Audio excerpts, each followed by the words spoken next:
వరద ప్రాంతాలకు సంబంధించి బుడమేరు వరద, కృష్ణానది వరద వీటిట్లో మెయిన్ బుడమేరు వరదే ఎఫెక్ట్ ఇచ్చింది. ఈ బుడమేరు వరద ప్రాంతానికి సంబంధించినటువంటి దాంట్లో పరిహారాలు ఒకసారి మొదట్లో వేశారు. ఆ తర్వాత మొన్న మళ్ళీ కలెక్టర్ గారు చెప్పారు ఇంకో 14,000 మందికి వేసామని. అయితే ఇంకా దరఖాస్తులు చేస్తూనే ఉన్నారు. అంటే ఇంకా మాది అవ్వలేదు, మాకు కాలేదు అన్నటువంటి. ఒకటి కాదు, ఇద్దరు కాదు, వందలు కాదు, వేలాది మందిగా వస్తూనే ఉన్నారు కలెక్టర్ ఆఫీస్. అక్కడ ఈ వరదల కోసమని అప్లికేషన్లు అమ్మేవాళ్ళు ఉన్నారు ప్రత్యేకించి. ఆ ఇల్లు అడ్రస్ అయ్యని అప్లికేషన్స్ అమ్ముతున్నారు. అప్లికేషన్స్ రాసి పెట్టేవాళ్ళు ఉన్నారు. అప్లికేషన్ ఏదో 10 రూపాయలు 20 రూపాయలు అట, మళ్ళీ అది రాసి పెట్టినందుకు ఓ 10 రూపాయలు 20 రూపాయలు అట.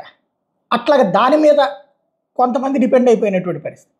అక్కడ తీరా చూస్తే అప్లికేషన్స్ అన్నీ తీసుకుంటుంది ఎవరో తెలియట్లేదు, ఏం జరుగుతుందో తెలియట్లేదు.